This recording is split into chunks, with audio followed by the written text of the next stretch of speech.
வீரகேசரி நேயர்களுக்கு வணக்கம். நாட்டின் 9வது ஜனாதிபதி தேர்தல் அறிவிக்கப்பட்ட கையோடு தேசிய அரசியல் பரப்பு எந்தளவுக்கு சூடுபிடித்திருக்கிறதோ அதே போன்று தமிழ் தேசிய அரசியல் பரப்பிலும் பரபரப்புக்கு பஞ்சமில்லை.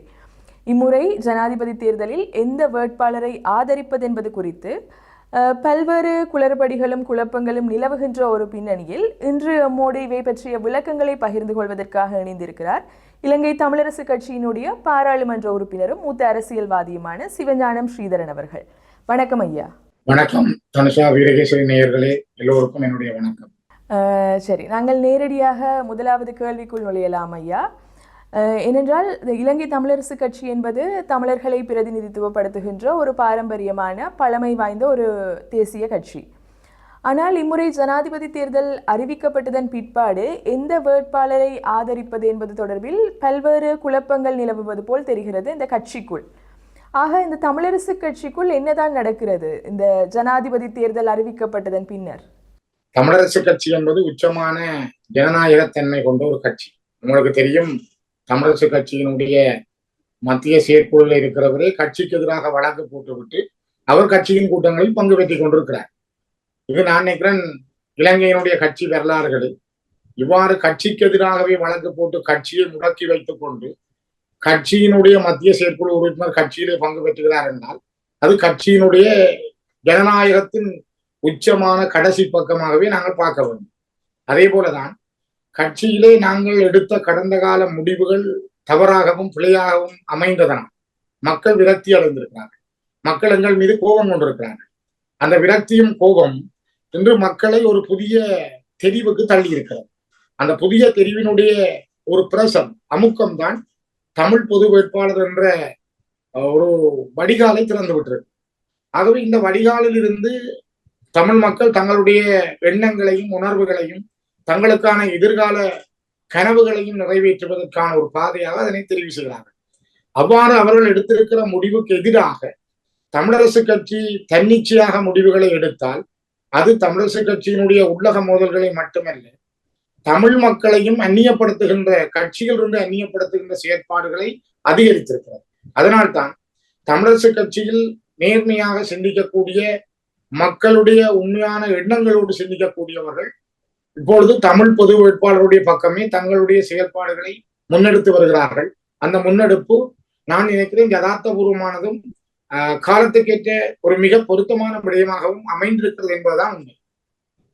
ஆனால் ஐயா, கடந்த 1ஆம் தேதி கூடிய இலங்கை மத்திய தமிழரசு கட்சியினுடைய மத்திய குழு ஐக்கிய மக்கள் சக்தியின் சார்பில் போட்டியிடுகின்ற சஜித் பிரேமதாஸ் அவர்களை ஆதரிப்பதாக தீர்மானம் எடுத்து அறிவித்தது. அந்த தீர்மானத்தின் பின்னர் அது தொடர்பில் நீங்களும் பல்வேறு கருத்துக்களை வெளியிட்டிருந்தீர்கள். இருப்பினும் இன்று வரை மத்திய குழு எடுத்த தீர்மானமாக இந்த தீர்மானம் தான் பார்க்கப்படுகிறது. ஆக சஜித்தை ஆதரிப்பதற்கு எடுத்த தீர்மானம் தவறென்று கூறுகிறீர்களா? 2024ஆம் ஆண்டு 8ஆம் மாதம் 18ஆம் தேதி எங்களுடைய மத்திய செயற்குழு வவுனியாவில் கூடிய பொழுது ஒரு 5 பேர் கொண்ட சிறப்பு குழு ஒன்று நியமிக்கப்பட்டது. மாவை சேனாதிராஜா, சிவஞானம் ஸ்ரீதரன், CVK சிவஞானம், மருத்துவர் சத்தியலிங்கம், சுமந்திரன், மட்டக்களப்பு மாவட்டத்தைச் சேர்ந்த முன்னாள் மேயர் சரவணபவன் உட்பட 6 பேர் கொண்ட குழு நியமிக்கப்பட்டது. இந்த குழுவினுடைய நோக்கம் தேர்தல் விஞ்ஞாபனங்கள், தென்பகுதி வேட்பாளர்களுடைய தேர்தல் விஞ்ஞாபனங்கள் வெளிவந்த பிற்பாடு அந்த தேர்தல் விஞ்ஞாபனங்களை படித்து அதிலே எந்த கட்சி தமிழ் மக்களுடைய தேசிய அபிலாஷைகளை பூர்த்தி செய்யக்கூடிய வகையில் அவர்களுடைய உள்ளக சுயநிர்ணய உரிமையின் அடிப்படை சமஷ்டி அடிப்படையிலான ஒரு அரசியல் தீர்வுக்கு தயாராகிறார்களோ அவர்களோடு பேசி அவர்களுக்கான ஆதரவு தெரிவிப்பது தொடர்பில் நாங்கள் பரிசீலனை செய்யலாம் என்ற முடிவை எட்டியிருந்தது. ஆனால் அவ்வாறான அந்த சிறப்பு குழு கூடாமல் எந்தவித ஆலோசனைகளும் நடத்தாமல் தலைவர் மாவை சேனாதிராஜா அவர்கள் அன்றைய கூட்டத்திற்கு சமூகம் அளிக்கவில்லை. பாராளுமன்ற உறுப்பினர் சார்ல்ஸ் நிர்மலான் செல்லவில்லை. மட்டக்களப்பில் இருந்து ஸ்ரீநீசன் யோகேஸ்வரன் சென்றிருக்கவில்லை. நானும் 1.5 மாதங்களுக்கு முதல் திட்டமிடப்பட்ட தலைவர் மாவை சேனாதிராஜா அவர்களிடமும் மருத்துவர் சத்தியலிங்கமிடமும் உரிய முறைப்படி அனுமதி பெற்று அறிவித்து பிரித்தானியாவுக்கு நான் சென்றிருந்த காலத்தில் அவசரமாக இந்த முடிவு எடுக்கப்பட்டது. இது ஒரு துரதிர்ஷ்டவசமான முடிவு. காரணம், நாங்கள் மைத்ரிபால சிறிசேனா அவர்களுக்கு வாக்களிப்பதற்கு தீர்மானம் எடுத்த பொழுது தபால் மூல வாக்களிப்புகள் நிறைவு பெற்றிருந்தது. அதற்கு பிற்பாடுதான் நாங்கள் மைத்ரிபால சிறிசேனாவுக்கு அளிப்பது தொடர்பிலே எங்களுடைய முடிவுகளை எடுத்திருந்தோம். ஆகவே நாங்கள் தீர்க்கமாக கட்சிக்குள் ஆராய்ந்து எல்லோருடைய ஒத்த மனப்பாங்கோடும் நாங்கள் 18ஆம் தேதிக்கு முதல் கூட நாங்கள் எங்களுடைய அறிவித்தலை மக்களுக்கு வழங்க முடியும். ஆனால் அவசரப்பட்ட ரீதியிலே நாங்கள் எடுத்த இந்த முடிவு எங்களுடைய கட்சியினுடைய எதிர்காலத்தையும் பாதித்திருக்கிறது, எங்களுடைய மக்களையும் எங்கள் மீது கோபம் கொள்ள வைத்திருக்கிறது. ஆகவே அந்த முடிவில் எனக்கு உடன்பாடு இல்லை என்பதை நான் மிக தெளிவாக குறிப்பிட்டிருக்கிறேன். நான் ஆரம்பத்தில் இருந்தே கிட்டத்தட்ட 5 மத்திய செயற்குழு கூட்டங்களில் பொது வேட்பாளருக்கான தமிழ் பொது வேட்பாளருக்கான என்னுடைய பூரணமான ஆதரவையும் அதற்கான தேவைப்பாட்டையும், ஏன் நாங்கள் அந்த ஆதரவை வழங்க வேண்டும், அதனுடைய நன்மைகள் என்ன, தீமைகள் என்ன என்ற விடயங்களையும் நான் முன்வைத்திருந்தேன். நான் பிரித்தானியா சொன்ன பொழுதும் எழுத்து மூலமாகவும் அதனை தெரிவித்திருந்தேன். பின்னர் நான் நேற்றும் கூட எழுத்து மூலமாக கட்சியினுடைய பொதுச் செயலாளர் மருத்துவர் சத்தியலிங்கம் அவர்களுக்கு அறிய கொடுத்திருக்கிறேன். ஆகவே எங்களுடைய இந்த நிலப்பாடுகளுக்கு மாறாக நாங்கள் ஒரு முடிவை எடுக்கிற பொழுது அது கட்சியை கடுமையாக பாதிக்கும் என்பதே என்னுடைய கருத்து. இருப்பினும் நீங்கள் தற்போது கூறியிருந்தீர்கள், இந்த தமிழரசு கட்சியினுடைய மத்திய குழு கூட்டம் கூடிய போதிலும் அதில் வேட்பாளர்களுடைய விஞ்ஞாபனங்கள் அதற்கு முன்னதாக ஆராயப்பட்டிருக்கவில்லை, எனவே இந்த தீர்மானம் உரியவாறு எடுக்கப்படவில்லை என்று. இருப்பினும் நீங்கள் மத்திய குழு கூட்டம் நடைபெறுவதற்கு முன்பதாக கடந்த மாத இறுதி வாரத்தில் பொது வேட்பாளருக்கான உங்களுடைய ஆதரவை வெளிப்படுத்தியிருந்தீர்கள். எனில் கட்சியினுடைய கொள்கையை மீறி நீங்களும் செயற்பட்டதாக இங்கே அர்த்தப்படுகிறது அல்லவா? நான் ஏற்கனவே அதுக்கு முதல் நான் சொல்லவில்லை. நான் ஜனாதிபதி தேர்தல் அறிவிக்கப்பட்ட நாளிலிருந்தே என்னுடைய ஆதரவை தெரிவித்து வருகிறேன். அது அறிவிக்கப்பட்ட முதலும் கூட பொது வேட்பாளருக்கான கருத்துருவாக்கம் வடிவம் வருகிற பொழுதே ஆரம்பத்திலிருந்து யாழ்ப்பாணத்தில் நடந்த முதலாவது பொது அமைப்புகளுடைய கூட்டத்திலும் என்னுடைய கருத்தை பதிவு செய்திருந்தேன். திருகோணமலையில் நடைபெற்ற கூட்டத்திலும் என்னுடைய கருத்துக்களை பதிவு செய்திருந்தேன். அதனை விட நான் தொடர்ந்தும் மத்திய குழு கூட்டங்களில் அதனை வலியுறுத்தி வந்திருக்கிறேன். ஆகவே இது அன்றைக்கு மட்டும் நான் எடுத்த முடிவல்ல, இது கட்சியை மீறி எடுத்த முடிவும் அல்ல. தொடர்ச்சியாக நான் காரண காரியங்களோடு எங்களுடைய கட்சியின் எதிர்கால நலன் கருதியும், எங்களுடைய மக்களின் நீண்டகால போராட்ட வரலாறுகள் கருதியும், மக்களுக்கான நிரந்தரமான அரசியல் தீர்வு கருதியும் இது எடுக்கப்பட வேண்டியதன் அவசியத்தை மிக தெளிவாக நான் அவர்களுக்கு குறிப்பிட்டு அதனை சொல்லியிருக்கிறேன். அந்த வகையில் என்னுடைய வீடு தேடி அரியநேந்திரன் அவர்கள் வருகை தந்த பொழுது நான் அவருக்கு பூரணமாக என்னுடைய ஆதரவை தெரிவித்து என்னுடைய வாழ்த்துக்களையும் தெரிவித்திருந்தேன். ஆகவே அது என்னுடைய மிக தெளிவான முடிவு. கட்சிக்கும் நான் அதனை தெரியப்படுத்தி இருந்தேன். ஏற்கனவே நீங்கள் கூறியிருந்தது போல இந்த தமிழரசு கட்சியில் தேர்தல் விஞ்ஞாபனங்களை ஆராய்வதற்கென்று 6 அடங்கிய ஒரு குழு கடந்த மாத இறுதியில் நியமிக்கப்பட்டிருக்கிறது. ஆனால் அந்த குழு நேற்றைய தினம்தான் முதலாக கூடியிருக்கிறது. அதாவது சஜித் பிரேமதாசவுக்கான ஆதரவை அறிவித்த பிற்பாடு நேற்றைய தினம்தான் அந்த விஞ்ஞாபனங்களை ஆராய்வதற்கான குழு வவுனியாவில் முதன்முறையாக கூடுகிறது. ஒரு பழம்பெரும் கட்சிக்கு இது பொருத்தமான செயலா?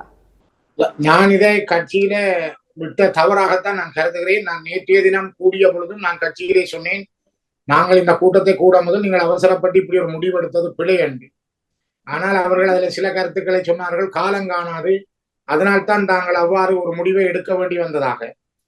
காலங்காணாது என்றாலும் நாங்கள் சூம் வழியில் அல்லது வாட்ஸ்அப் இணைப்பு மூலமாகவும் இந்த 5 பேரும் 6 பேரும் நாங்கள் கதைத்திருக்கலாம். ஆனால் அவ்வாறு நாங்கள் கதைக்காமல் விட்டதும் மகாபெரும் தவறு. அப்படி என்றால் மத்திய குழுவிலே எடுக்கிற தீர்மானம் எல்லாமே ஒரு பிழையானது என்ற அர்த்தத்துக்கு நாங்கள் முன்வருகிறோம்.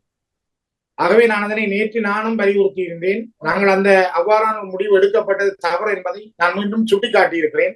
திரும்பவும் நாங்கள் 14ஆம் தேதி அல்லது 16ஆம் தேதி இந்த சிறப்பு குழு கூடி ஆராய்ந்து சில முடிவுகளை எடுப்பதற்கு காத்திருக்கிறோம். ஆனால் நேற்றைய தினம் இந்த குழு கூடி ஆராய்ந்ததற்கு பிறகு ஊடகங்களுக்கு கருத்து வெளியிட்ட நீங்கள் சஜித் பிரேமதாசவை ஆதரிப்பதென மேற்கொண்ட தீர்மானம் அதிலிருந்து தான் நீங்கள் அடுத்த கட்ட நடவடிக்கைகளை முன்னெடுப்பீர்கள் என்று எந்த இடத்திலும் சொல்லவில்லை. மாறாக மீண்டும் அனைத்து விஞ்ஞாபனங்களையும் ஆராய்ந்து ஒரு முடிவெடுப்போம் என கூறியிருந்தீர்கள். இருப்பினும் கட்சியினுடைய தலைவர் மாவை சேனாதிராஜா, பேச்சாளர் சுமந்திரன் ஆகியோர் சஜித் பிரேமதாசவை ஆதரிப்பதற்கு எடுக்கப்பட்ட தீர்மானத்தில் எவ்வித மாற்றமும் இல்லை என்றும், அதிலிருந்து அடுத்த கட்டமாக இந்த தேர்தலில் தமிழரசு கட்சி எவ்வாறு செயற்பட போகிறது என்பது குறித்து தான் இனிமேல் ஆராய்வோம் என்றும் கூறுகிறார்கள். ஆக எதிர்வரும் காலங்களில் இந்த சஜித் பிரேமதாசவை ஆதரிப்பதற்கு தமிழரசு கட்சி எடுத்த தீர்மானத்தில் மாற்றங்கள் ஏற்படக்கூடிய சாத்தியப்பாடு இருக்கிறதா? என்னை பொறுத்த வரைக்கும் நான் நினைக்கிறேன் மாவை சேனாதராஜா அவர்கள் அவ்வாறு குறிப்பிட்டாரான்னு எனக்கு தெரியாது. ஆனால் சுமந்திரன் அவர்கள் எடுத்த முடிவுகள், அவர்கள் மத்திய குழுவிலே கூடி எடுத்த முடிவுகள் என்பது அது அந்த நேரம் இருந்தவர்களுடைய சம்பந்தத்தோடு ஏற்பட்ட விடயம். மத்திய குழு கூட்டத்தை கூட திரும்ப 14ஆம் தேதி கூட வேண்டும் இருந்தது. அந்த கூட்டமும் இப்பொழுது தற்பொழுது தற்காலிகமாக இடைநிறுத்தப்பட்டிருக்கிறது. ஏனென்றால் இந்த சிறப்பு குழு இன்னொரு முறை கூடி சில விடயங்கள் ஆராய்ந்த பிற்பாடு மத்திய குழுவை பற்றி பேசலாம். ஆனால் என்னை பொறுத்தவரை நான் தெளிவாகவும் இருக்கிறேன், ஒரே முடிவாகவும் இருக்கிறேன். நான் தமிழ் பொது வேட்பாளருக்கு என்னுடைய ஆதரவை தெரிவித்து வருகிறேன். இதனை நேற்றைய தினமும் நான் மாவை சீனாதராஜா தலைமையில் கூடிய சிறப்பு குழுவுடன் நான் என்னுடைய பதிவை மீண்டும் பதிவு செய்திருக்கிறேன். அதனை அவர்கள் ஏற்றுக்கொண்டும் இருக்கிறார்கள். ஆகவே என்னை பொறுத்தவரை நாங்கள் ஒரு குழுவை அமைத்திருந்தால் அந்த குழுவிலே ஆராய்ந்து அந்த குழு ஒரு அறிக்கை சமர்ப்பித்த பிற்பாடுதான் நாங்கள் மத்திய குழுவிலே தீர்மானத்தை எடுத்து நிறைவேற்றி இருக்க வேண்டும். அவ்வாறு செய்ய தவறியது கட்சி விட்ட மாபெரும் தவறாக நான் கருதுகிறேன். ஆகவே கட்சியினுடைய இந்த தவறுக்கு நானும் ஒரு உடந்தையாக இருக்க விரும்பவில்லை. என்னுடைய நேரடியான தெளிவான நிலைப்பாடு தமிழ் பொது வேட்பாளருக்கு இறுதி வரை நான் பிரச்சார பணிகளிலும் ஈடுபடுகிறேன். அவருடைய வெற்றிக்காக தமிழ் மக்களுடைய, நான் தனிப்பட்ட ஒரு அரியநேந்திரனுடைய வெற்றியை நான் கருத்திலே கொள்ளவில்லை. தமிழ் மக்களுடைய அரசியல் அபிலாஷைகளை வென்றெடுப்பதற்கு எங்களுக்கு நடந்தது ஒரு இன அழிப்பு என்பதை சர்வதேச சமூகம் ஏற்றுக்கொள்ளக்கூடிய வகையில் மக்களின் வாக்களிப்பு மூலம் அதனை நிரூபணமாக்குவது, நலிந்து காணாமல் ஆக்கப்பட்ட மக்களுக்கு சர்வதேச விசாரணை வேண்டும் என்பதை நிரூபிப்பது, இணைந்த வடகிழக்கில் தமிழர்களுடைய பூர்வீக நிலம் அங்கீகரிக்கப்பட்டு அவர்களுக்கான அரசியல் தீர்வு முன்வைக்கப்படுவது என்ற கோரிக்கைகளின் மையமாக நான் இந்த தமிழ் பொது வேட்பாளருக்கு என்னுடையதும் எனது கட்சி மாவட்ட கிளையில் எடுக்கப்பட்ட தீர்மானம், மாவட்டத்தினுடைய பொதுச்சபையிலே எடுக்கப்பட்ட தீர்மானம் அனைத்தினுடைய அடிப்படையிலும் பூரணமான ஆதரவை நாங்கள் வழங்கி வருகிறோம். ஆக நீங்கள் உங்களுடைய ஆதரவை பொது வேட்பாளர் அரியநேத்திரன் அவர்களுக்கு வழங்கி உங்களுடைய பிரச்சார பணிகளை முன்னெடுத்து வருகிறீர்கள். நீங்கள் பிரச்சார பணிகளை முன்னெடுக்கிற போது அவருக்கான ஆதரவு தளம் மக்கள் மத்தியில் எப்படி இருக்கிறது? நான் நினைக்கிறேன் ஆரம்பத்தில் தமிழ் பொது வேட்பாளராக களமிறங்கிய அரியநேந்திரன் அவர்களுக்கு மக்களிடம் இருந்த பார்வை அல்லது அது பற்றிய விளக்கமின்மைகள் இப்பொழுது 100% மிகக்கூடிய விளக்கங்களை பெற்றிருக்கிறது. மக்கள் உண்மையை உணர்ந்திருக்கிறார்கள், நேர்மைத்தன்மையோடு வாக்களிப்பதற்கு தயாராகி இருக்கிறார்கள். பல அரச உத்தியோகத்தர்கள் தபால் மூல வாக்களிப்பில் ஈடுபட்டவர்கள் எங்களுக்கு எடுத்து சொல்லி இருக்கிறார்கள், நாங்கள் இவ்வாறுதான் வாக்களித்திருக்கிறோம் என்று. மக்களுக்கும் அவர்கள் சொல்லுகின்றார்கள். இப்பொழுது நடக்கின்ற கிராமமாக நடைபெறுகின்ற ஒவ்வொரு பிரச்சாரங்களும் தமிழ் பொது வேட்பாளராக நிற்கின்ற அரியநேந்திரன் அவர் ஒரு தமிழ் மக்களுடைய குறியீடு, அந்த தமிழ் தேசிய குறியீட்டுக்கான சங்கு சின்னத்துக்கு வாக்களிப்பதற்காக மக்கள் தயாராகி கொண்டிருக்கிறார்கள் என்பதுதான் வெளிப்படையான உண்மை. இருப்பினும் இந்த பொது வேட்பாளருக்கு வாக்களிக்கிற போது அதன் மூலமாக அடையப்பட எதிர்பார்க்கிற சில நோக்கங்கள் இருக்கிறது, பொது கட்டமைப்பினருக்கும் சரி அல்லது அவருக்கு ஆதரவளிக்கின்ற உங்களுக்கும் சரி. ஆனால் இந்த பொது வேட்பாளர் எதிர்பார்க்கிற வாக்குகளை வடகிழக்கில் பெற முடியாது போனால் அதன் மூலமாக தென்னிலங்கைக்கு பிரிதொரு செய்தி கடத்தப்படக்கூடும் என்ற ஒரு அச்சம் இருக்கிறது.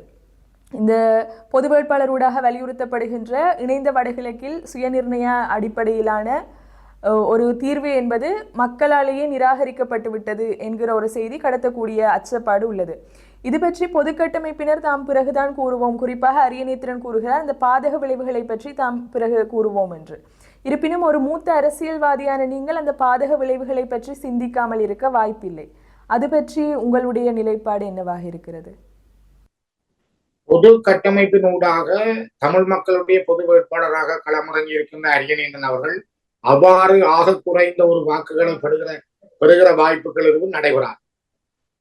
நான் நினைக்கிறேன் 1982ஆம் ஆண்டிலே நடைபெற்ற ஜனாதிபதி தேர்தலில் குமார் பொன்னம்பலம் அவர்கள் ஒரு தமிழனாக தேர்தலிலே போட்டியிடுகிறேன் என்று தன்னுடைய தேர்தல் விஞ்ஞாபனத்தில் சொன்ன பொழுது 1,78,000 மேற்பட்ட மக்கள் மாமனிதர் குமார் பொன்னம்பலம் அவர்களுக்கு வாக்களித்திருந்தார். அண்ணன் சிவாஜிலிங்கம் அவர்கள் 2010லும் 15ஆம் ஆண்டிலும் தேர்தலில் ஈடுபட்ட பொழுது அவருக்கு குறைந்தளவான வாக்குகள் கிடைத்தது உண்மை. அவர் ஒரு தனிநபராக தேர்தலிலே போட்டியிட்டு இருந்தார். ஆனால் இப்பொழுது அரியநேந்திரனை களமிறக்கி இருப்பது அரியநேந்திரன் தானாக இறங்கவில்லை. கிட்டத்தட்ட 81க்கும் மேற்பட்ட பொது அமைப்புகளும் மத தலைவர்களும் அரசியல் கட்சிகளும் இணைந்து மக்களுடைய ஏகோபித்த ஆதரவோடு தான் இந்த களப்பயணத்தை அவர்கள் மேற்கொள்கின்றார். ஆகவே இதிலே 77ஆம் ஆண்டில் தமிழர் விடுதலை கூட்டணி தமிழீழத்துக்கான ஆணை பெற்ற பொழுது 18 ஆசனங்களை பெற்று அந்த காலத்தில் பெற்றுக்கொண்ட வாக்குகள் ஒரு ஆணையாக பார்க்கப்படுகிறது. 2009ஆம் ஆண்டு நாடு கடந்த அரசு உலகம் முழுவதும் நடத்திய தேர்தல் நாடு கடந்த அரசுக்கு வழங்கப்பட்ட ஒரு ஆணையாக பார்க்கப்படுகிறது. நீங்கள் அந்த காலங்களில் இருந்த வாக்குகளை கணிசமாக பாருங்கள். 2004ஆம் ஆண்டில் விடுதலை புலிகளை ஏக பிரதிநிதிகளாக அறிவித்து 4 கட்சிகள் தமிழ் தேசிய கூட்டமைப்பாக போட்டியிட்ட பொழுது 6 லட்சத்துக்கும் மேற்பட்ட வாக்குகள் வழங்கி விடுதலை புலிகளை தேசிய சக்தியாக அவர்களை ஒரு ஏக பிரதிநிதிகளாக தமிழ் மக்கள் அங்கீகரித்திருந்தார், வாக்கின் மூலம் அங்கீகரித்திருந்தார். அதே போல வாக்குகள் தீர்மானிக்கும் என்று நாங்கள் பயப்பட தேவையில்லை. இது ஒரு புதிய களம் திறக்கப்பட்டிருக்கிறது. தமிழ் மக்களுடைய இன்னல்களுக்கும் அவர்கள் இவ்வளவு காலமும் பட்ட துயரங்கள் துன்பங்களுக்கும் கடந்த 15 ஆண்டுகளாக சிங்கள தலைமைகளால் தொடர்ந்து ஏமாற்றப்பட்ட நிலை, அந்த ஏமாற்றத்தினுடைய வெளிப்பாடு அவர்கள் இப்பொழுது ஒரு புதிய களத்தை தேடியிருக்கிறார். இது வாக்க வைத்துக் கொண்டு தீர்மானிக்கிற விடயம் அல்ல. சரி, அவ்வாறு ஒரு தமிழ் வேட்பாளர் குறைந்த வாக்குகளை பெற்றாலும் சிங்கள வேட்பாளர் ஒருவர் தென்பகுதி வேட்பாளர் தான் ஜனாதிபதியாக வரப்போகிறார். அவர் வந்து அடுத்த 5 ஆண்டுகளில் தமிழ் மக்களுக்கு எந்த பணிகளும் செய்யாமல் கடந்த காலங்களைப் போலவே ஏமாற்றி வந்தால் அடுத்த ஜனாதிபதி தேர்தல் கூட மிகப்பெரிய அளவில் தமிழ் மக்கள் ஒன்று சேர்ந்து தாங்களாகவே ஒரு மிகப்பெரிய பதிலை சிங்கள தேசத்துக்கும் சர்வதேச சமூகத்துக்கும் சொல்லுகின்ற ஒரு களத்தினுடைய ஆரம்பம் தான் இது. ஆகவே இதனை நாங்கள் ஒரு முடிவாக கருதவில்லை. இனிமேல் காலங்களில் ஒவ்வொரு ஜனாதிபதி தேர்தலும் தமிழ் பொது வேட்பாளர் என்கிற களத்தோடு ஆரம்பிக்கப்பட போகிறது என்பதற்கான ஒரு சங்கு முழங்குகின்ற கட்டமாக ஒரு கருவியாக நான் இந்த இடத்தை பார்க்கிறேன். அவ்வாறெனில் எதிர்வரக்கூடிய அனைத்து ஜனாதிபதி தேர்தல்களிலும் தமிழர்கள் சார்பில் ஒரு தமிழ் பொது வேட்பாளர் களமிறக்கப்படுவாரா?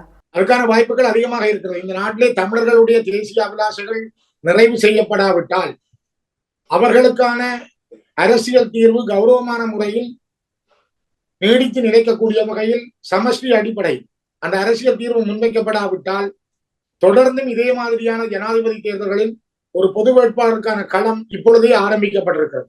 அடிக்கடி சம்பந்தன் ஐயா உயிரோடு இருக்கிற பொழுது பல தடவைகள் குறிப்பிட்டிருக்கிறார். தமிழ் மக்களுக்குரிய தேசிய அபிலாஷைகள் அவர்களுக்குரிய அரசியல் பிரச்சனையை உள்ளக சுயநிர்ணய உரிமையுடன் அவர்கள் இழந்து போன இறமையை மீட்டெடுக்கும் வகையில் அவர்களுக்கான சுயாட்சியை வழங்குங்கள் என்று ஒவ்வொரு சிங்கள தலைவர்களையும் மாலை போட்டு மண்டேலாவாக்கி மிக கரிசனையோடு தன்னுடைய கோரிக்கைகளை இறக்கும் வரையும் முன்வைத்தவர் சம்பந்தனையாகும். ஆனால் அவருடைய அந்த மூத்த அரசியல் தலைவருடைய எண்ணங்களையும் அவருடைய சரியான தூர பார்வைகளையும் அவருடைய கூறுணர்வுகளையும் புரிந்து கொள்ளாத சிங்கள தலைமைகள் அந்த அறுவடையை இப்பொழுது பெறுவதற்கு ஆரம்பித்திருக்கிறார்கள். ஆகவே அந்த சிங்கள தலைமைகளுக்கு தமிழ் மூத்த தலைமைகள் கூறிய வார்த்தைகள் சரியான முறையில் காதில் சென்றடையவில்லை அல்லது அவர்கள் புரிந்தும் புரியாதவர்களாக இருந்ததன் காரணமாக இன்று அந்த விளைவு அவர்களை நோக்கி திரும்பி இருக்கிறது. அதனைத்தான் நான் மீண்டும் பதிவு செய்கிறேன். சம்பந்தனையா குறிப்பிட்டது போல எங்களுடைய இழந்து போன இறமையை மீட்டெடுக்கும் வகை எங்களுக்கான தன்னாட்சி உரிமை வழங்கப்படாவிட்டால் ஒரு பொது வேட்பாளர் என்ற களம் தொடர்ந்து நடைமுறையில் இருக்கும். இருப்பினும் நீங்கள் சம்பந்தன் ஐயாவினுடைய தூரநோக்கு சிந்தனையும் கூறுணர்வையும் மேற்கோள் காட்டி சில கருத்துக்களை பகிர்ந்திருந்தீர்கள். அதே மறைந்த சம்பந்தன் ஐயா அவர்கள் பொது வேட்பாளர் தொடர்பில் மறைவதற்கு முன்னதாக வெளியிட்ட கருத்து கூட அதற்கு எதிரானதாகத்தான் இருந்தது. தமிழர்கள் சார்பில் தமிழ் பொது வேட்பாளர் ஒருவரை களமிறக்குவது என்பது தமிழர்களை பின்னடைய செய்யும் ஒரு முயற்சி என்பதாகத்தான் அவருடைய கருத்து இருந்தது. ஆக இதில் அவர் கொண்டிருக்கக்கூடிய தூரநோக்கு சிந்தனை பற்றி நீங்கள் நினைத்து பார்க்கவில்லையா? சம்பந்தன் ஐயா மிக தெளிவாக சொல்லியிருந்தார். ஒஸ்லோ உடன்பாட்டை இந்த பொது வேட்பாளர் சிலவள பாதிக்க கூடலாம் என்றுதான் குறிப்பிட்டிருந்தார். ஒஸ்லோ உடன்பாடு என்பது என்ன? தமிழர்கள் ஒரு தேசமாக, வடக்கு கிழக்கு என்பது அவர்களுடைய பூர்வீக நிலமாக, அவர்களுடைய சமஷ்டி அடிப்படையிலான அரசியல் தீர்வை அரசாங்கம் முன்வைக்க வேண்டும் என்பதற்கான பேச்சுவார்த்தையை திறக்கின்ற ஒரு களமாக ஒஸ்லோ உடன்பாடு எட்டப்பட்டிருந்தது. ஒஸ்லோவிலே ஒரு கம்யூனிகேட் ஏற்பாடு தொடக்கப்பட்டிருந்தது. ஆனால் அதனை யாரும் முன்வைக்கவில்லையே. எந்த ஒரு நபரும் தென்பகுதியினுடைய வேட்பாளர்களாக இருக்கின்ற பிரதான வேட்பாளர்கள் யாரும் ஒஸ்லோ பேச்சுவார்த்தைகளின் அடிப்படை அல்லது அங்கு எடுக்கப்பட்ட அஜெண்டாவின் அடிப்படை நாங்கள் இணைந்த வடகிழக்கில் தமிழ் மக்களுடைய உள்ளக சுயநிர்ணய உரிமையை ஏற்றுக்கொண்டு அவர்களுக்கான நிரந்தர பறிக்கப்பட முடியாத மீளப்பெறப்பட முடியாத அதிகார பகிர்வுடன் கூடிய ஒரு அரசியல் உரிமையை வழங்குவதற்கு நாங்கள் தயார் என்று தங்களுடைய தேர்தல் விஞ்ஞாபனத்தில் குறிப்பிட்டிருந்தார் நாங்கள் அவருடைய தேர்தலை பற்றி அல்லது அவருக்கு ஆதரவு வழங்குவது பற்றி நாங்கள் பரிசீலனை செய்திருக்க முடியும். ஆனால் எந்த ஒரு வேட்பாளரும் அந்த சமஷ்டி அடிப்படையிலான அரசியல் தீர்வு, தமிழர்கள் ஒரு தேசிய இனம் என்பதை அங்கீகரிப்பதற்கான உத்தரவாதம், தமிழர்களுக்கான நீதி கோரிய பயணத்தில் தங்களுடைய உறுதிப்பாடு, இவற்றை யாரும் தெளிவாக வெளிப்படுத்தவில்லை. ஆகவே தமிழர்களாக தனித்துவமாக தங்களுடைய அடையாளத்தை நிரூபிக்க வேண்டிய கால தேவை பொது வேட்பாளராக வெளிவந்திருக்கிறது. இருப்பினும் ஸ்ரீதரன் அவர்களே, தற்போது பார்க்கிற போது இலங்கையில் தமிழர் ஒருவர் நாட்டின் ஜனாதிபதியாக முடியாது என்று அரசியலமைப்பில் கூறப்படாத போதிலும் இலங்கையினுடைய இன எண்ணிக்கையின் அடிப்படையில் பார்க்கிற போது ஒரு தமிழர் ஜனாதிபதியாவதற்கான வாய்ப்புகள் மிக குறைவாகத்தான் இருக்கிறது. ஆக ஒரு தென்னிலங்கை சிங்கள அரசாங்கத்துடன் பேசித்தான் தமிழர்களுக்கான அரசியல் தீர்வை பெற முடியும் என்ற நிலைப்பாடு உங்களிடம் இருக்கிறதா? நாங்கள் இந்த நாட்டுக்குள் சிங்கள தேசிய இனத்தினுடைய கலாச்சார பண்பாட்டு அடையாளங்களையும் அந்த தேசிய அடையாளங்களையும் ஏற்றுக்கொள்வோம். அதே போல தமிழர்கள் இந்த மண்ணினுடைய பூர்வீக குடிகள் அவர்களுடைய தேசிய பண்பாட்டு அடையாளங்களையும் அவருடைய மொழி நில பண்பாடு அடையாளங்களையும் அவருடைய பாரம்பரியங்களையும் சிங்கள தலைவர்களும் சிங்கள தேசமும் இன்னும் ஏற்றுக்கொள்ளவில்லை. அதனை அவர்கள் ஏற்றுக்கொள்ள வேண்டும் என்பது எங்களுடைய நீண்டகால போராட்டத்தினுடைய அடிப்படை. தமிழர்கள் ஒரு தேசிய இனமாக அங்கீகரிக்கப்பட வேண்டும். அதனை இன்னும் இந்த இலங்கையில் இருக்கின்ற சிங்கள தலைவர்களோ அல்லது சிங்கள மக்களிடமோ அது எடுத்து சொல்லப்படவில்லை. அந்த நிலையில் நாங்கள் எந்த காலகட்டத்திலும் இந்த நாட்டுக்குள் யார் ஜனாதிபதியாக வந்தால் என்ன அல்லது யார் ஆட்சி அமைத்தாலும் அவர்களோடு தமிழர்கள் ஒரு தரப்பாக பேசுவதற்கு நாங்கள் தயாராக இருக்கோம். அதுல எந்த எதிர்மனப்பாங்கும் எங்களுக்கு இல்லை. ஏனென்றால் இந்த நாட்டினுடைய இலங்கைக்குள் தான் சமஷ்டி அடிப்படையில் அரசியல் தீர்வை நாங்கள் விரும்புகிறோமே தவிர நாங்கள் இலங்கைக்கு வெளியில் அல்ல. ஆகவே இலங்கைக்குள், குறிப்பாக சுவிட்சர்லாந்தில் உள்ள, பொஸ்னியாவில் உள்ள, கனடாவில் உள்ள, அமெரிக்காவில் உள்ள, ஏன் இந்தியாவில் உள்ள சமஷ்டி அடிப்படையிலான அரசியல் உரிமைகளின் பிரகாரம் அங்கிருக்கிற அதிகார பகிர்வுகளின் அடிப்படை எங்களுக்கான ஒரு புதிய அரசியல் சமஷ்டி முறை இலங்கைக்குள் உருவாக்கப்பட வேண்டும் என்பதை நாங்கள் தெளிவாக சொல்லி இருக்கிறோம். ஆகவே இலங்கைக்குள் யார் வந்தாலும் பேசுவதற்கு நாங்கள் தயாராக இருக்கிறோம். தமிழர் ஒருவர் ஜனாதிபதியாக வர முடியாது அல்லது எந்த ஒரு சிங்கள கட்சியாவது இதுவரை ஒரு தமிழரை ஜனாதிபதி வேட்பாளராக நிறுத்தி இருக்கிறதா வரலாற்றிலே? அப்படி நடக்க முடியாது, நடக்காது என்பது அவர்களுக்கும் விருப்பமில்லை. ஒரு தமிழரை நிறுத்த மாட்டார்கள். சாதாரணமாக சந்திரிகாவின் காலத்தில் ஜெயராஜ் பெர்னாண்டோ பிள்ளை அவர்களுக்கு பிரதமராக வரக்கூடிய வாய்ப்பு இருந்ததை அவர்கள் விரும்பவில்லை. ஏன் கதிர்காமரை பிரதமராக்குவது கூட, அவர்களுக்காக சேவகம் செய்த கதிர்காமரை பிரதமராக்க கூட சிங்கள தலைமைகள் விரும்பவில்லை. அப்படிப்பட்ட ஒரு சிங்கள அவர்களுடைய அந்த பெரும்பான்மை பௌத்த சிந்தனைக்குள் இருந்து அவர்கள் வெளியிலே வராத வரைக்கும் அவர்கள் இந்த விடயங்களை சரியாக கையாள மாட்டார். அவை நாங்கள் ஜனாதிபதியாக வருவதற்காக போட்டியிடவில்லை. தமிழ் மக்களுடைய அரசியல் அபிலாஷைகளை, அவர்களுடைய தாயகம், அவர்களுடைய தாய் நிலம், தேசியம், அவர்களுடைய அரசியல் உரிமை, அவருடைய மொழி, பண்பாடு, கலாச்சாரங்கள் பேணப்பட்டு இந்த மண்ணில் ஒரு நிரந்தர அரசியல் தீர்வுக்காக, அந்த உரிமைக்காக அடையாளப்படுத்துகின்றார்களே தவிர ஜனாதிபதியாக வருவதற்கான தேர்தலாக இதை கருதி தமிழர்கள் இந்த தேர்தலில் வாக்களிக்கவில்லை. எனில் இந்த ஜனாதிபதி தேர்தல் முடிவடைந்த பிற்பாடு ஒரு நாட்டின் ஜனாதிபதியாக தெரிவு செய்யப்படுகின்ற தரப்போடு நீங்கள் தொடர்ந்து அரசியல் தீர்வு குறித்து பேச்சுவார்த்தைகளை நடாத்துவீர்களா? எவர் வந்தாலும் அவரோடு நாங்கள் பேசுவோம். யாரோடு பேசுவதற்கும் நாங்கள் தயாராக இருப்போம். இல்லை, தமிழரோடு பேச முடியாதுன்னு அவர்கள் சொன்னால் அது நல்ல விஷயம். நாங்கள் வேற நாடு, அவர்கள் வேற நாடு, அவர்களாகவே எங்களை விலகி விடுவதற்கும் அது ஒரு களத்தை தரும். ஆகவே அவர்களும் பேசித்தான் ஆக வேண்டும் எங்களோடு, நாங்களும் அவரோடு பேசித்தான் ஆக வேண்டும் என்பதை, அந்த கள யதார்த்தத்தை நாங்கள் தெளிவாக புரிந்து வைத்திருக்கிறோம். அடுத்ததாக இந்த பொது வேட்பாளர் விவகாரத்தை பார்க்கிற போது பொது வேட்பாளருக்கு ஆதரவான எதிரான நிலைப்பாடுகள் நிலவுகின்றன. இதில் குறிப்பாக தமிழ் பொது வேட்பாளர் ஒருவர் களமிறக்கப்படுவதை இந்தியா விரும்பவில்லை என்றும், இந்தியா இது குறித்து தமிழ் அரசியல் கட்சிகளின் பிரதிநிதிகளிடம் பிரஸ்தாபித்ததாகவும் செய்திகள் வருகின்றன. இதன் உண்மைத்தன்மை குறித்து விளக்கம் அளிக்க முடியுமா? இந்தியாவோ அல்லது எந்த நாடோ யாருக்கும் எந்த அழுத்தங்களையும் பிரயோகித்ததாக நான் அறியவில்லை. அவ்வாறு எங்களிடமும் இந்தியா நீங்கள் அப்படி செய்ய வேண்டாம் என்றோ அதை செய்ய வேண்டும் என்றோ எந்த விதமான அழுத்தங்களையும் இதுவரை பிரயோகிக்கவில்லை. ஆகவே ஒரு நாட்டின் மீது அல்லது நாடுகளின் மீது நாங்கள் தவறான கருத்துக்களை பரப்புவதை தயவு செய்து நாங்கள் தவிர்த்துக் கொள்ள வேண்டும். அவ்வாறெனில் தற்போது உங்களுடைய பொது வேட்பாளருக்கான பிரச்சார பணிகள் எவ்வாறு சென்று கொண்டிருக்கின்றன?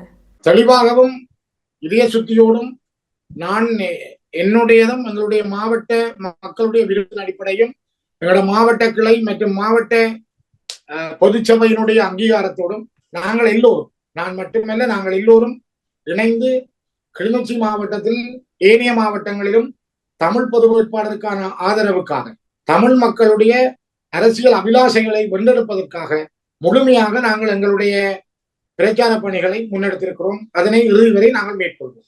இருப்பினும் நாங்கள் பார்க்கிற போது இந்த தமிழ் தேசிய பரப்பில் பொது வேட்பாளரை ஆதரிக்கின்ற தமிழரசியல் கட்சிகளுக்குள்ளேயே உண்மையாக, அதாவது அவர்களிடம் தனிப்பட்ட ரீதியில் கதைக்கிற போது அவர்கள் இது ஒரு தேவையற்ற முயற்சி என்று கூறுவதாகவும், சிலர் பிரச்சார பணிகளை மேற்கொள்கின்ற போது, வடகிழக்கில் பிரச்சார பணிகளை மேற்கொள்கின்ற போது முதலாவது வாக்கை பொது வேட்பாளருக்கு அளித்துவிட்டு முதலாவது இரண்டாவது விருப்பு வாக்கை சஜித் பிரேமதாசவுக்கோ இல்லாட்டி ரணில் விக்ரமசிங்கவுக்கோ அளிக்குமாறு பிரச்சாரங்கள் செய்வதாகவும் தகவல்கள் வருகின்றன. ஆக நீங்கள் இந்த விருப்பு வாக்கு அளிப்பு தொடர்பில் உங்களுடைய நிலைப்பாடு என்ன? என்னை பொறுத்த வரைக்கும் நான் நினைக்கிறேன், தெளிவான அரசியல் கொள்கை இல்லாதவர்கள், தெளிவான அரசியல் சித்தாந்தங்களை பின்பற்றாதவர்கள், எந்த நேரமும் எந்த பக்கமும் பாயலாம் என்கிற மன எண்ணம் கொண்டவர்கள் தளம்பி கதைத்துக் கொண்டுதான் இருப்பார்கள். நாங்கள் எண்ணி துணிக கர்மம் துணிந்தபின் எண்ணுவோம் என்பது இழுக்கு. எண்ணி துணிந்த கர்மம் தான் எங்களுடைய கர்மம். ஆகவே எண்ணி துணிந்து இந்த செயல்பாட்டில் இறங்கி இருக்கோம். அடுத்த கட்சிகள் அல்லது கட்சிகளின் நபர்கள் என்ன முடிவெடுக்கிறார்கள், அவர்கள் அப்படி அலைபாய்கிறார்கள் அல்லது இப்படி அலைபாய்கிறார்கள், அவர்கள் ரகசியமாக இப்படி பேசுகிறார்கள் என்ற கருத்துக்களை நாங்கள் எங்களுடைய காதுகளிலே எடுத்துக்கொள்ளவில்லை. நாங்களாக தெளிவாக தமிழ் பொது வேட்பாளருடைய சங்கு சின்னத்துக்கு வாக்களியுங்கள், தமிழ் பொது வேட்பாளருடைய அந்த அரசியல் உரிமைகளை, தமிழ் மக்களுக்கான அரசியல் உரிமைகளுக்காக தமிழ் மக்களே ஒரு ஆணை தாருங்கள் என்று கேட்கிறோம். அந்த ஆணை நிச்சயமாக புறப்படும், பொறுத்திருந்து பார்ப்போம். இருப்பினும் இங்கே வடகிழக்கு தமிழ் தேசிய அரசியல் பரப்பை எடுத்து பார்க்கிற போது பொது கட்டமைப்பினரும் நீங்களும் சங்கு சின்னத்துக்கு வாக்களிக்குமாறு பிரச்சாரம் செய்கிறீர்கள். அதே போன்று தமிழரசு கட்சியின் பிரிதொரு தரப்பு சஜித் பிரேமதாசவுக்கு வாக்களிக்குமாறு பிரச்சாரம் செய்கிறது. அரசாங்கத்துடன் இருக்கின்ற தரப்பு ரணில் விக்ரமசிங்கவுக்கு வாக்களிக்குமாறு பிரச்சாரம் செய்கிறது. இப்படியான ஒரு பின்னணியில் தமிழ் மக்கள் யாருக்கு வாக்களிக்க வேண்டும் என்கிற ஒரு குழப்பம் அவர்கள் மத்தியில் ஏற்படக்கூடும் அல்லவா? இது பற்றிய தெளிவை எப்படி இந்த தமிழ் சமூகத்துக்கு வழங்க போகிறீர்கள்? ஒவ்வொரு தேர்தல்களிலும் மக்கள்கிட்ட போய் ஒவ்வொருத்தருக்கு கேட்பார். அது அவருடைய அரசியல் ஜனநாயக உரிமை. ஒவ்வொரு கட்சியும் கேட்கும், ஒவ்வொரு வேட்பாளரும் கேட்பார்கள். மக்கள் தானே முடிவெடுக்கிற நீதிபதிகள். கடந்த காலங்களில் தேர்தலில் மக்கள் தெளிவாக முடிவெடுத்தவர்கள் தானே. ஏன் நீங்கள் மக்களை பற்றி கவலைப்படுறீர்கள்? மக்கள் தெளிவாக இருக்கிறார்கள், மிக தேர்ந்த நல்ல மகிழ்ச்சியான முகத்தோடு இருக்கிறார்கள். 21ஆம் தேதி காலமை தமிழ் மக்கள் அனைவரும், அதிலும் குறிப்பாக கொழும்பு மாவட்டம், கம்பகா மாவட்டம், சிலாபம், புத்தளம், கண்டி, மாத்தளை, அபிசாவள, ரத்தினபுரி, இந்த ஹட்டன் போன்ற இடங்கள்ல இருக்கிற மக்களும் கூட திரண்டு தமிழ் பொது வேட்பாளருக்கு வாக்களிப்பார்கள், அதற்கான செயல்பாடுகளை முன்னெடுத்திருக்கிறார்கள் என்பதை நான் உங்களுக்கூடாக தெரியப்படுத்துவதில் மிகவும் மகிழ்ச்சி அடைகிறேன். இருப்பினும் நீங்கள் கூறியிருந்தீர்கள் தமிழ் மக்கள் மிக தெளிவாக இருக்கிறார்கள், கடந்த காலங்களிலும் அவர்கள் உரிய தீர்மானத்தை எடுத்து வாக்களித்தார்கள் என்று. ஆனால் கடந்த தேர்தல்களை, குறிப்பாக போருக்கு பின்னரான தேர்தல்களை பார்க்கிற போது அவர்கள் பொது எதிரியாக கருதிய ராஜபக்ஷக்கள் முன்னிலையில் இருந்தார்கள். ஆக நீங்கள் கூறினாலும், அதாவது தமிழ் தேசிய அரசியல் கட்சிகள் பிரிதொரு வேட்பாளருக்கு வாக்களியுங்கள் என்று கூறினாலும் அவர்கள் அந்த தெளிவுடன் இருந்தார்கள், ராஜபக்ஷக்களுக்கு எதிராக வாக்களிக்க வேண்டும் என்ற ஒரு நிலைப்பாட்டில். ஆகவே பிரதான இரு வேட்பாளர்களில் ராஜபக்ஷ தவிர்த்து ஏனைய ஒரு வேட்பாளருக்கு வாக்களித்தார்கள். ஆனால் இம்முறை அவ்வாறன்றி மும்முனை போட்டி நிலவுகிற ஒரு சூழ்நிலையில் தமிழ் மக்கள் பொது எதிரியாக கருதக்கூடிய ராஜபக்ஷ தரப்பை சேர்ந்த ஒருவர் பிரதான வேட்பாளர் அந்த ஓட்டத்தில் இல்லாத நிலையில் யாருக்கு வாக்களிக்க வேண்டும் என்கிற ஒரு குழப்பம் நிச்சயமாக தமிழ் மக்களிடத்தில் இருக்கிறது. இப்படியான ஒரு சூழ்நிலையில் தமிழ் தேசிய பிரதான அரசியல் கட்சியான நீங்களும் பொது வேட்பாளருக்கு வாக்களியுங்கள் என்றும் சஜித்துக்கு வாக்களியுங்கள் என்றும் கூறுகிற போது அந்த குழப்பத்தை அது அதிகப்படுத்தாது? அதுதான் என்னுடைய கேள்வி. நான் நினைக்கிறேன், இனி நீங்கள் அரசியல் கலை யதார்த்தத்தை சரியா புரிந்து கொள்ள. எங்களுக்கு பொது எதிரி என்றது தனியா மஹிந்த ராஜபக்ச இல்லை, ரணில் விக்ரமசிங்க, சஜித் பிரேமதாச, நாமல் ராஜபக்ச, அனுரகுமார சனாயக்க, எல்லாரும் பொது எதிரிதான். சிங்கள தலைவர்கள் எல்லோருமே எப்பொழுதும் தமிழர்களுக்கு எதிரானவர்கள் தான். தமிழ் மக்களுடைய யுத்தத்தை நடத்துவதிலும் அவர்களை படுகொலை செய்வதிலும் ரணிலும் தன்னுடைய மிகப்பெரிய பங்குகளை ஆற்றியிருக்கிறார். சஜித் பிரேமதாசா யுத்தத்துக்கு பின்னரும் எத்தனையோ விகாரைகளை அமைத்து நிலங்களை பறைத்து இப்பொழுதும் அதற்கான அனுமதிகளை கொடுத்து யுத்த காலத்திலும் தன்னுடைய முழு பங்கையும் செய்திருக்கிறார். அனுரகுமார சனாயக்க வடக்கு கிழக்கை பிரித்து அதே நேரம் தமிழ் மக்களுக்கு கிடைக்க வேண்டிய அரசியல் உரிமைகளை தடுத்து போருக்கு 60,000 சிங்கள இளைஞர்களை திரட்டி வழங்கி ஒரு சாதாரண கட்டமைப்பான சுனாமி கட்டமைப்புக்கு வழக்கு போட்டு தமிழ் மக்களுக்கு வர வேண்டிய அனைத்து உரிமைகளையும் தடுத்தவர். ஆக இங்கே யாரும் எங்களுக்கு நண்பர்களோ அல்லது மற்றவர்கள் எதிரிகளோ ஒன்று நாங்கள் சொல்ல வரவில்லை. எங்களை பொறுத்தவரை அவர்கள் எல்லோரும் பொது எதிரிகள். ஆனால் யாருடனும் எந்த எதிரியோடும் எங்கள் மக்களுடைய தேவை கருதி பேசுவதற்கு தயார் நாங்கள் திரும்ப திரும்ப சொல்லுவோம். அவர்கள் இப்பொழுது தங்களுக்குள் பெரும்பான்மை இல்லாமல் அடிபடுகிற பொழுதுதான் தமிழ் மக்களுடைய வாக்கின் பெருமதி உணரப்படுகிறது. அதனைத்தான் நாங்கள் கோரிக்கையாக முன்வைக்கிறோம். சமஷ்டி அடிப்படையில் எங்களுக்கான அரசியல் தீர்வை யார் முன்வைக்கிறீர்களோ அப்பொழுது நாங்கள் அதை பற்றி பேச தயார். இறுதியாக நீங்கள் இம்முறை ஜனாதிபதி தேர்தலில் வாக்களிக்க போகிற தமிழ் மக்களுக்கு என்ன சொல்ல விரும்புகிறீர்கள்? எங்களுடைய மக்கள் எல்லோரும் ஏற்கனவே எடுத்த முடிவின்படி தெளிவான பார்வையோடு எங்களுடைய தமிழ் தேசியத்துக்கான தமிழ் மக்களுடைய உரிமைகளுக்கான பொது வேட்பாளராக களமிறங்கி இருக்கிற அரியநேந்திரன் அவர்களுக்கும் அவருடைய பொது சின்னமான சங்கு சின்னத்துக்கு வாக்களித்து தமிழ் மக்கள் தங்களுடைய நிலைப்பாட்டை சர்வதேச சமூகத்திற்கும் இலங்கைக்கும் தெரியப்படுத்துவதன் மூலம் நாங்கள் ஒரு உறுதியான அரசியல் நிலைப்பாட்டிலே இருக்கிறோம் என்பதை சொல்வதற்கான ஒரு காலக்கடமை. அதனை எங்களுடைய மக்கள் தெளிவாக செய்வார்கள் என்ற நம்பிக்கையோடு நிறைவு செய்கிறேன். மிக்க நன்றிகள். நன்றி ஐயா. இன்று நம்முடைய நேர்காணலில் இலங்கை தமிழரசு கட்சியினுடைய பாராளுமன்ற உறுப்பினர் சிவஞானம் ஸ்ரீதரன் அவர்கள் இணைந்திருந்தார். அவர் இம்முறை ஜனாதிபதி தேர்தலில் களமிறக்கப்பட்டிருக்கின்ற தமிழ் பொது வேட்பாளர் அரியநேத்திரனுக்கு ஆதரவளிப்பதாக அறிவித்திருந்ததோடு அது பற்றி தாம் முன்னெடுத்து வருகின்ற நடவடிக்கைகள் குறித்தும் இதனால் தமிழ் மக்களுக்கு ஏற்பட போகின்ற நன்மைகளாக அவர்கள் எதிர்பார்க்கிற விடயங்கள் குறித்தும் விரிவாக விளக்கமளித்திருந்தார். அவருக்கு நம்முடைய நன்றி. பிறிதொரு நேர்காணலில் உங்களை சந்திக்கும் வரை உங்களிடமிருந்து விடைபெறுகின்றோம். நன்றி, வணக்கம்.